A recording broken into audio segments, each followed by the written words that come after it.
우리가 보좌에 대한 얘기를 좀 하고 있죠. 다윗은 예수 그리스도가 죽으시고 부활하시고 승천하셔서 하나님 우편에 계신 것을 본 사람입니다. 우리 시편 110편 1절 한번 보실까요? 여호와께서 내 주에게 말씀하시기를 내가 내 원수로 내 발등상 되게 하기까지 너는 내 우편에 앉으라 하셨도다. 예. 여호와께서 내 주에게 말씀하시기를, 이 내 주는 누구예요? 예수 그리스도죠. 내 주에게 말씀하시기를 내가 내 원수들로 내 발판이 되게 하기까지 너는 내 오른편에 앉아 있으라. 예수 그리스도가 부활하시고 승천하셔서 하나님 우편에 앉아 계신 것에 대한 놀라운 그림을 본 거죠. 이 다윗은 예수 그리스도가 하나님 우편의 보좌에 앉아 있는 것을 보았습니다. 이것이 이제 신약 성경 가운데 우리 히브리서 8장 1절 한번 볼까요? 지금 우리가 하는 말의 요점은 이러한 대제사장이 우리에게 있다는 것이라. 그는 하늘에서 지극히 크신 이의 보좌 우편에 앉으셨습니다. 예, 이게 예수 그리스도가 이러한 대제사장, 예수 그리스도를 얘기하는 것이죠, 그죠? 우리에게 있다는 것이라. 그는 하늘에서 지극히 크신 이의 보좌 우편에 앉으셨다. 이렇게 다윗이 예언한 그대로 예수 그리스도는 보좌 우편에 앉으셨습니다. 히브리서 12장 2절도 한번 볼까요?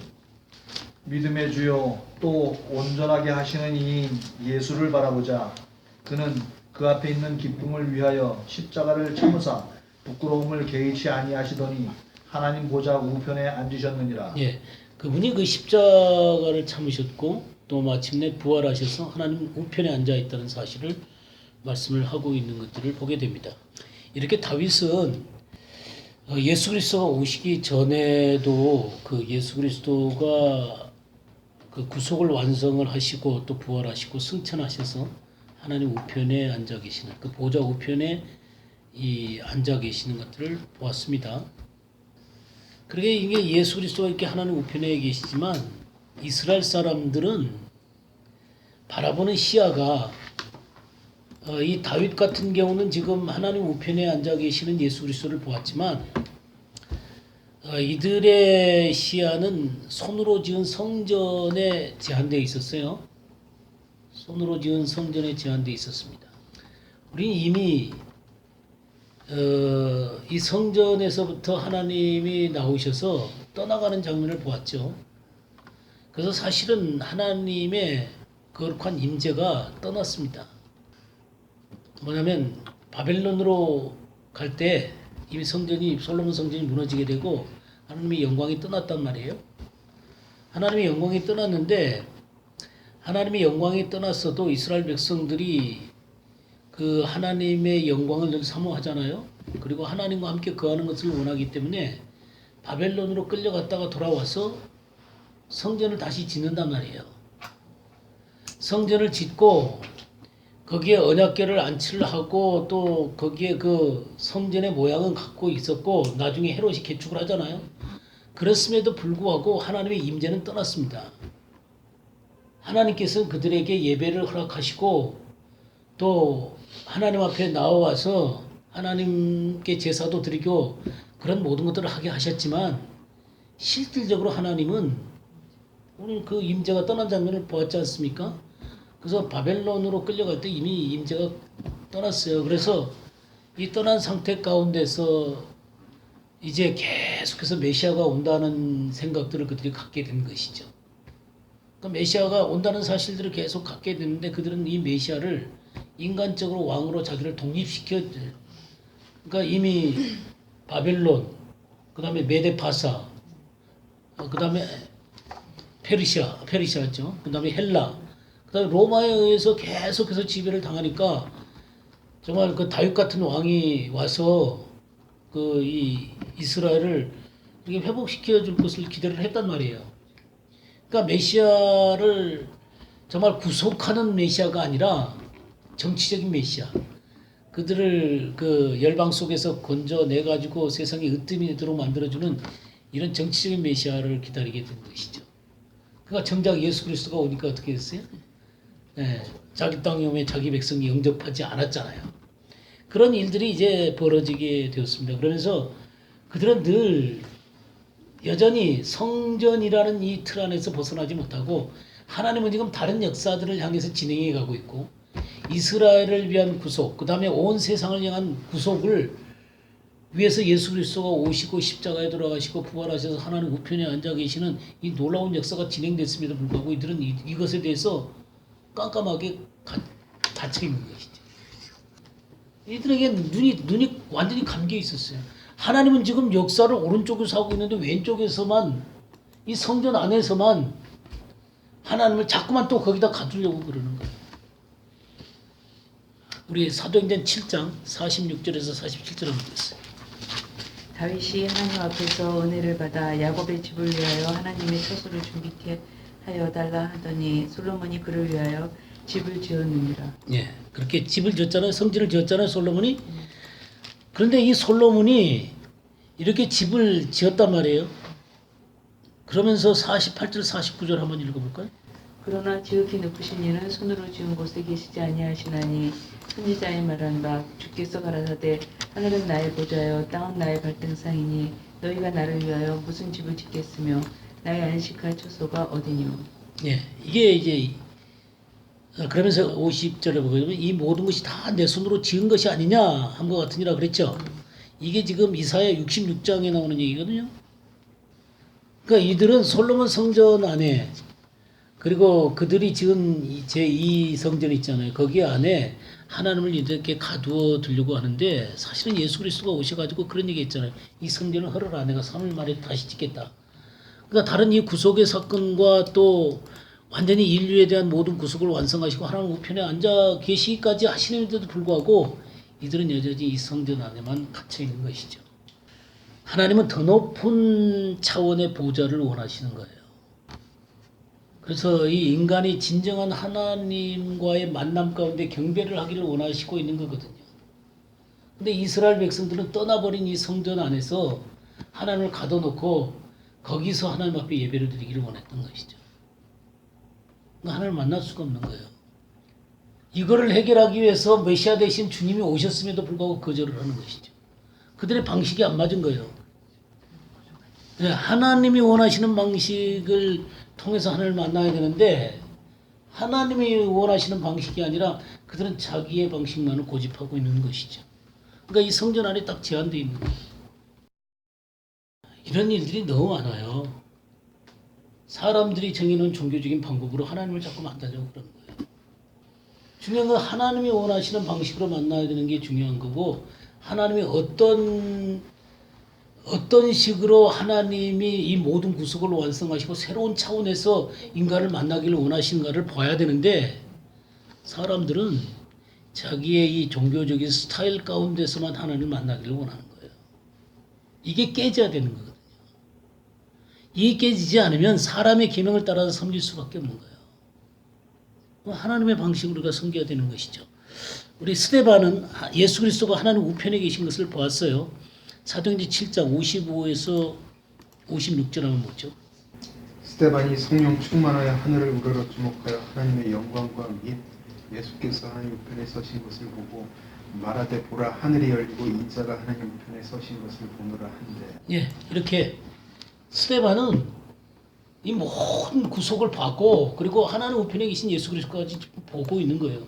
그러니까 완전히 이스라엘 백성이 성전 안에 제한해 놓고 하나님을 거기 가둬놓는 이 이스라엘 백성들하고 스데반과는 완전히 차원이 다른 거예요. 실제로 보좌 우편에 계신 하나님과의 이 만남을 갖고 있는 것이죠.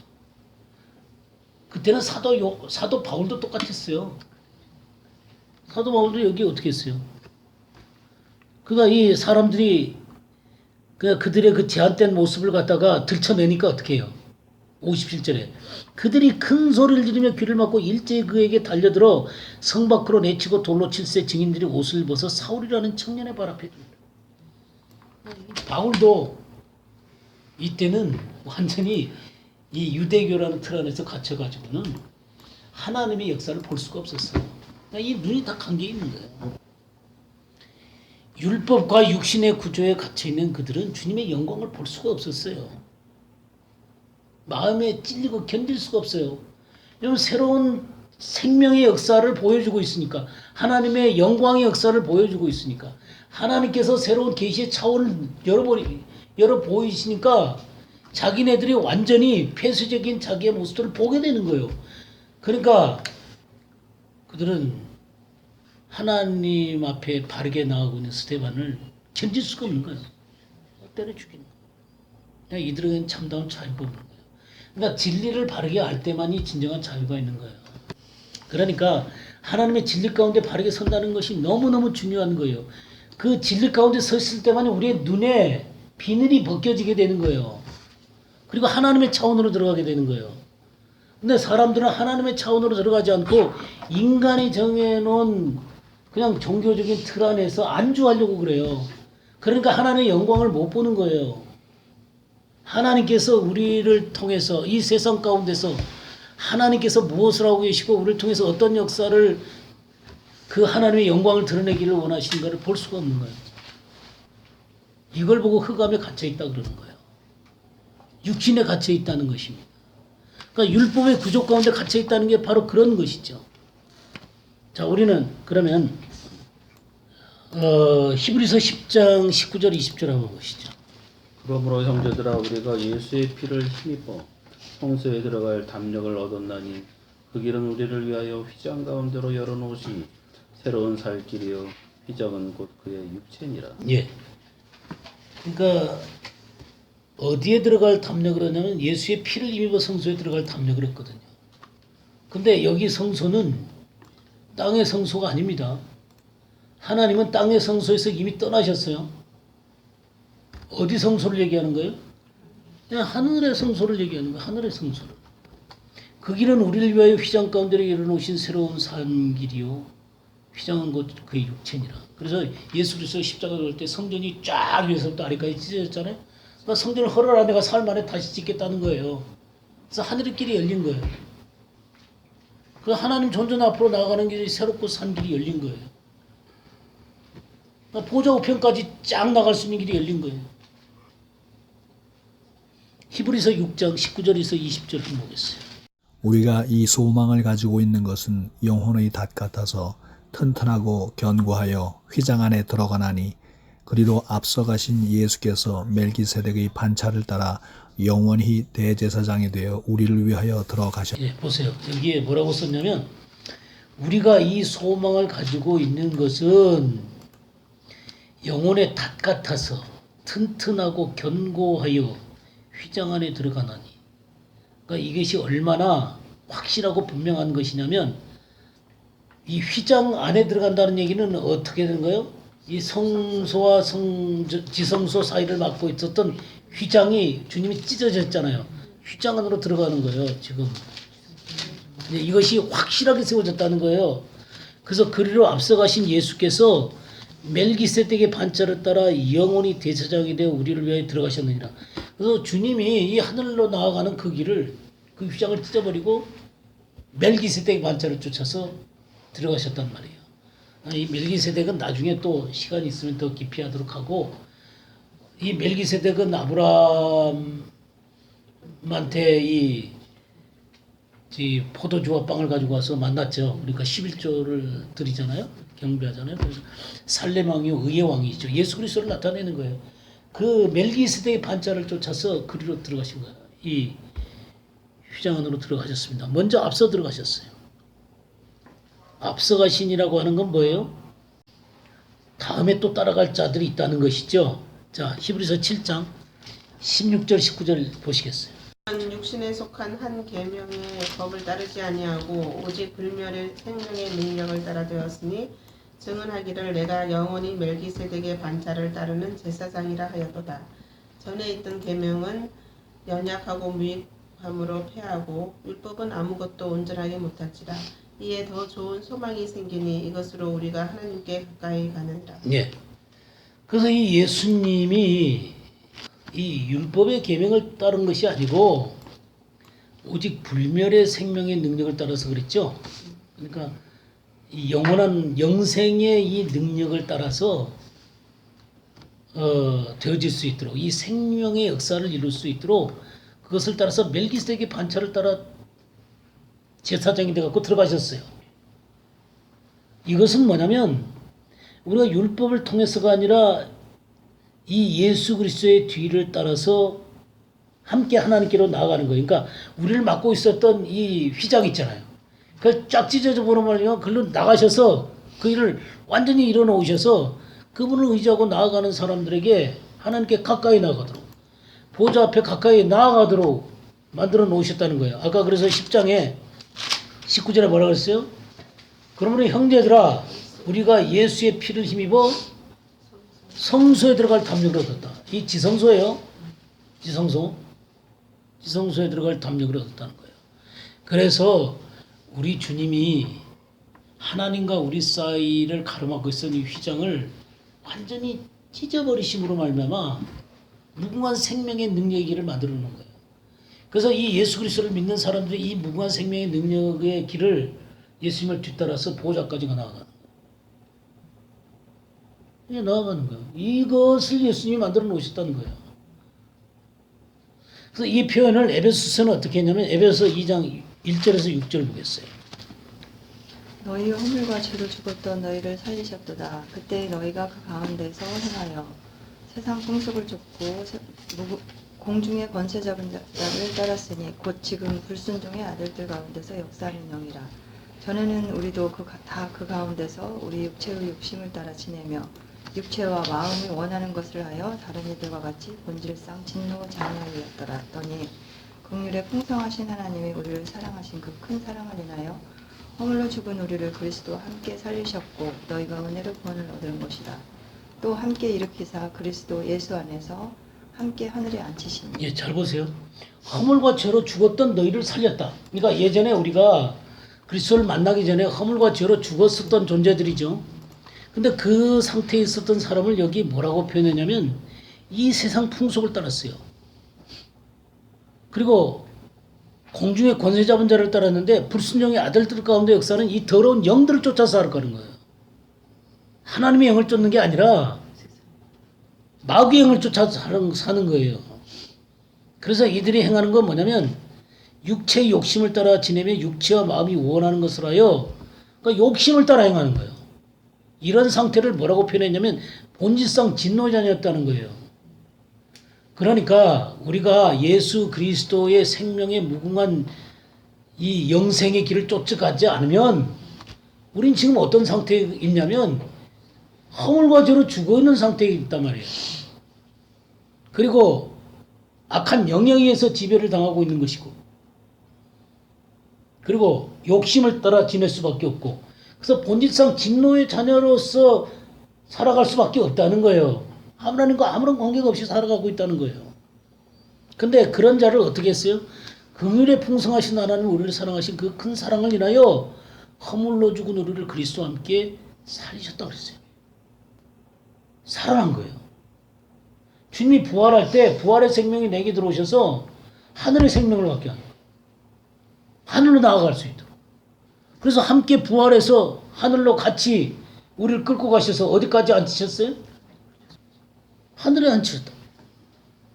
아까 예수 그리스도가 우리를 위해서 휘장 가운데로 열어놓은 새롭고 산 길을 통해서 우리가 하나님께로 가까이 나가도록 그리스도의 피를 힘입어서 하나님 보좌 앞까지 갈 수 있도록 그 일을 마련하셨던 것처럼 여기서는 허물로 죽은 우리가 그리스도와 함께 살아나가지고 그리스도와 연합해서 함께 하나님 보좌 우편에 같이 앉는단 말이에요.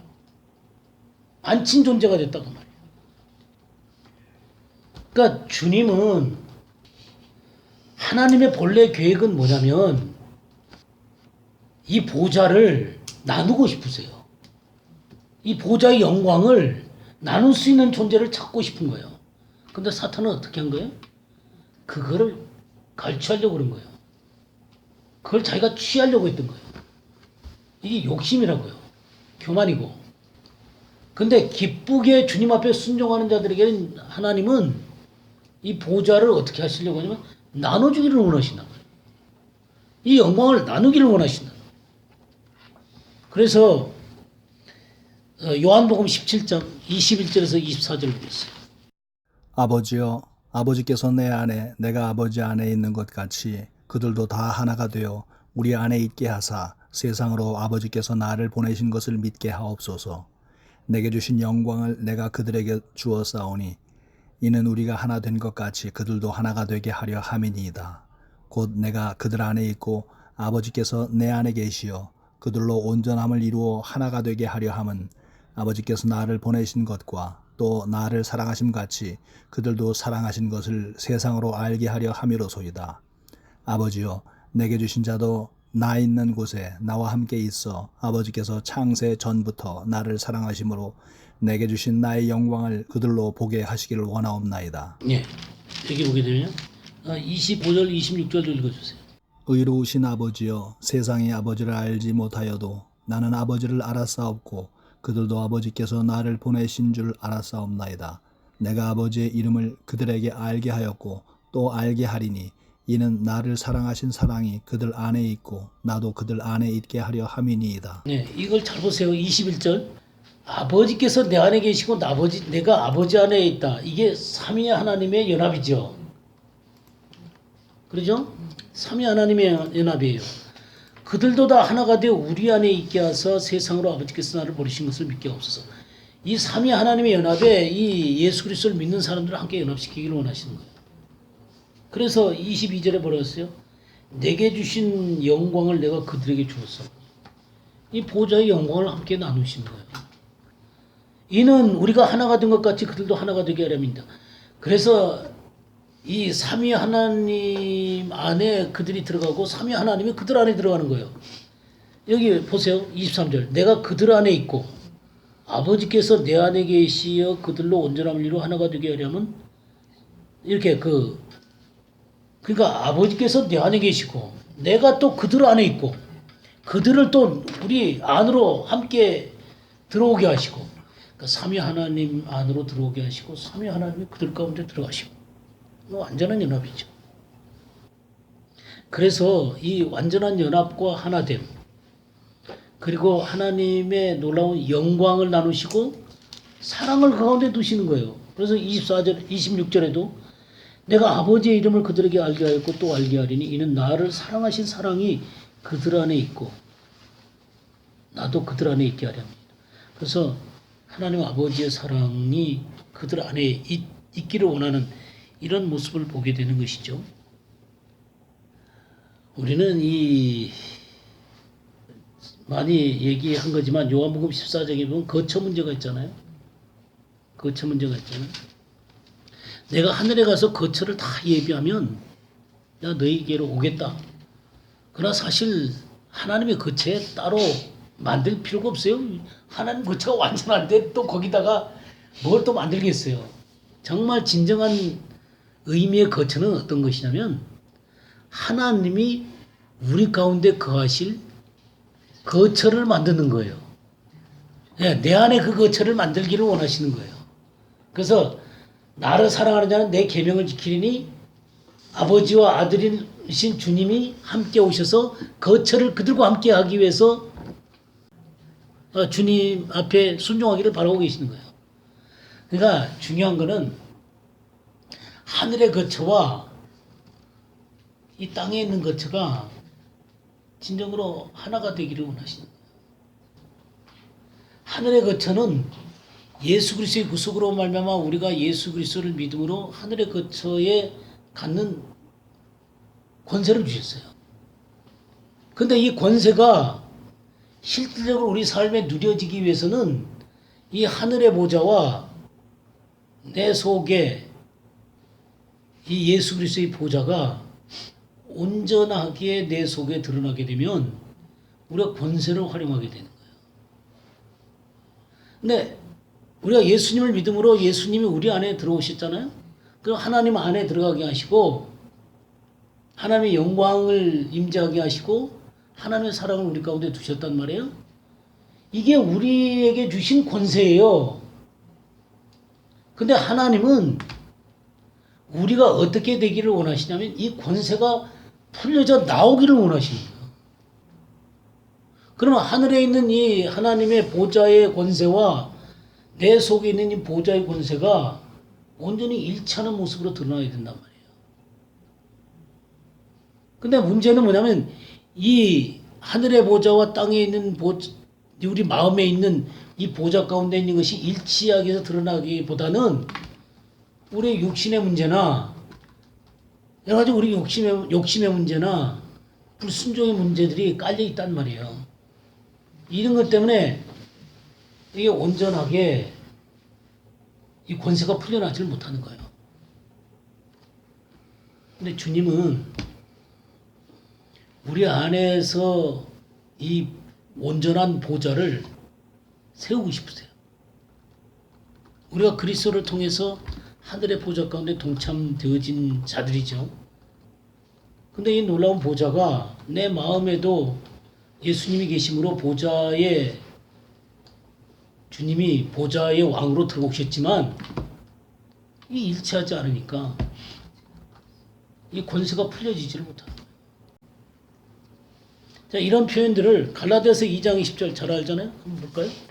내가 그리스도와 함께 십자가에 못 박혔나니 그런즉 이제는 내가 사는 것이 아니요 오직 내 안에 그리스도께서 사시는 것이라. 이제 내가 육체 가운데 사는 것은 나를 사랑하사 나를 위하여 자기 자신을 버리신 하나님의 아들을 믿는 믿음 안에 사는 것이라. 예. 그래서 내가 그리스도와 함께 죽고 내 안에 그리스도께서 사셨단 말이에요. 그래서 이 그리스도가 드러나는 거란 말이에요. 근데 우리가 여러 번 얘기했지만 여기 아들을 믿는 믿음이 아니라 아들의 믿음으로 산다 그랬잖아요. 우리 자신을 주신 하나님의 아들의 믿음으로 사는 거다 그런 얘기 했죠. 킹제임스에서 그렇게 있다는 거 보셨죠? 그래서 온전히 그 그리스도의 믿음이 나를 지배하게 되게 되면 내 속에 이 권세가 풀려진단 말이에요. 근데 우리는 그리스도의 믿음이 아니라 내 이 육신이 섞여 있는 믿음을 갖고 자꾸만 하나님을 대면을 한단 말이에요. 그러니까 이게 온전히 풀려나가지를 못하는 거예요. 자, 우리 안에 얼마나 놀라운 하나님의 그 계획이 있으시냐면 골로새서 2장 한번 보세요. 2장 9절 10절을 보세요. 그 안에는 신성의 모든 충만이 육체로 거하시고 너희도 그 안에서 충만하여졌으니 그는 모든 정사와 권세의 머리시라. 예. 그 안에는 신성의 모든 충만이 육체로 가시다. 그 안이 누구예요? 예수님 안에. 예수님 안에 신성의 모든 충만이 육체로 거하시고 그는 육체를 입고 오셨지만 그 안에 신성으로 가득하신 분이 계세요. 근데 그 다음에 10절에 뭐라 했어요? 너희도 그 안에서 충만하였으니 그는 모든 통치자와 권세의 머리시라. 그러니까 너희도 그 안에서 예수님 안에서 그 그리스도 안에 있는 신성의 충만이 우리 안에 들어오셨다는 거예요. 이 놀라운 그리스도의 이 신성의 충만함이 우리 안에 들어와 있는데 그리스도의 믿음을 통해서 이게 표현되기를 원한다 그 말이에요. 근데 그리스도의 믿음이 아니라 내 믿음으로 내 육신의 이 힘으로 이 여러 가지 제약되어 있는 이 육신 때문에 이 온전한 하나님의 능력이 이 권세가 풀어지지 못합니다. 요한복음 7장 37절에서 38절. 명절 끝날 곧 큰 날에 예수께서 서서 외쳐 이르시되 누구든지 목마르거든 내게로 와서 마시라. 나를 믿는 자는 성경 이름과 같이 그 배에서 생수의 강이 흘러나오리라 하시니. 예. 여기에 나를 믿는 자는 성경 이름과 같이 그 배에서 생수의 강이 흘러나오리라 그랬잖아요. 그러니까 이 그리스도의 믿음으로 주님을 믿는 사람들 가운데는 이 생수가 흘러나오는 거예요. 여기 누구든지 목마르거든 내게로 와서 마시라 그랬거든요. 그러니까 우리가 목이 마르단 말이에요. 우리 힘만으로 살 때 너무 목이 마르니까 주님께로 가서 마셔야 돼요. 주님께서 가서 마신다는 얘기는 뭐냐면 성경에 이 히브리서를 보게 되면 우리가 지금 계속 봤었지만 은혜의 보좌 앞에 담대히 나아가는 거예요. 긍휼하심을 받고 때를 따라 돕는 은혜를 위해서 은혜의 보좌 앞에 담대히 나아가자 그랬잖아요. 그리고 예수의 피를 입어 성소에 들어갈 담력을 얻었다 그랬잖아요. 그러니까 이 나아감이 필요한 거예요. 목말라서 목을 치우기 위해서 주님께로 나아가야 되는 게 필요한 거예요. 그럼 주님께 나아가서 하늘로부터 오는 생수가 내 속에 채워지잖아요. 그럼 흘러나온단 말이에요. 배고픈 자는, 목마른 자는 마시게 하지만 배부른 자는 공수로 돌려보내신단 말이에요. 주님께서 우리를 위해서 모든 걸 다 마련해 놓으셨지만 정말로 나라는 사람의 한계 때문에 목마름이 없단 말이에요. 나 욕심 때문에 목마름이 없단 말이에요. 그러니까 나아가질 않는 거예요. 가서 먹어야죠. 하늘의 것을 먹어야 된단 말이에요. 그러면 생수의 강이 흘러나온단 말이에요. 다 마련되어 있으니까. 십자가에서 내 죽음을 발견하고 기꺼이 자신을 죽음에 계속 넘기고 목마름으로 나와야죠. 그 하늘의 것을 먹어야죠. 그럴 때 생수의 강이 흘러나오는 거예요. 입 딱 벌리고 있다고 해서 되는 게 아니에요. 아니 이미 주님은 완벽하게 이뤄놓으셨어요. 그러지만 우리가 지금 천국에 있는 거 아니라고요. 이 육신을 입고 있는 거라고요. 우리는 계속해서 목마름이 필요한 거예요. 하늘의 것들을 채워야 된다고요. 그래서 내가 주님께 목마른 마음으로 가서 마시고 하늘의 것을 마시고 하나님의 말씀을 마시고 기도로 마시고 성령을 마시고 말씀을 마시고 그러려면 하늘로부터 오는 생명수가 들어오는 거예요. 하늘에 있는 보좌와 땅에 있는 보좌가 만나는 거예요. 그럼 보좌에서 흘러나온 생수가 나를 통해서 흘러나오는 거예요.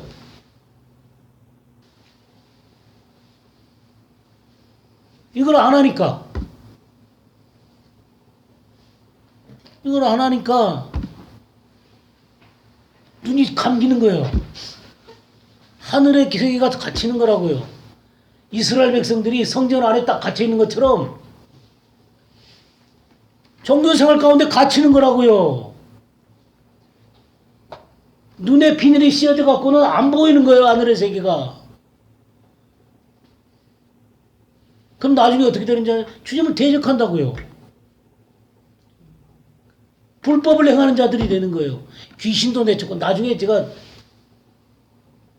이 귀신 쫓는 문제에 대해서 제가 더 말씀드리겠지만 귀신도 쫓아내고 선지자 노릇하고 많은 권능을 행하지만 이 불법을 행하는 자는 날 떠나라가라 그랬다고요. 왜 그들은 하나님의 뜻대로 행하지 않으니까. 주님은 완벽하게 단 한 번의 구속으로 모든 것을 완성하시고 하나님 우편에 앉아 계시지만 그래서 우리도 예수 그리스도를 믿을 때 그 권세 가운데 동참하게 했지만 이것이 풀어나오는 과정은 계속해서 십자가를 지고 주님을 돕는 것이 없으면 그리고 목마른 모습으로 주님 앞에 나가서 마시지 않으면 생수가 안 흘러나오는 거예요. 주님은 내 속에서 생수가 흘러나오기를 바라시는 거예요. 자, 그러면 내 속에서 생수가 흘러나온다 그럴 때 이 생수가 흘러나온다는 것은 어떤 것이냐면 하나님과 나 사이 가운데서 하나님은 내 안에 거하시고 나는 그분 안에 거하는 거예요. 우리 요한복음 15장에 보게 되면 포도나무 비유가 나오죠. 나는 포도나무에 저희는 가지니 저가 내 안에 내가 저 안에 있으면 이 사람은 과실을 많이 맺나니 나를 떠나서는 내가 아무것도 할 수 없습니다. 주님 안에 거하는 거예요. 그러면서 내가 아버지의 계명을 지켜서 아버지의 사랑 안에 거하는 것 같이 너희도 내 계명을 지키면 내 사랑 안에 거하리라 그랬거든요. 그러니까 주님과 우리 사이에 뭐가 되기를 원하시냐면 거함의 관계가 되기를 원하는 거예요. 난 그분께 순종하고 그분은 내 속에 생명수를 주셔서 열매를 맺게 하시는 거예요.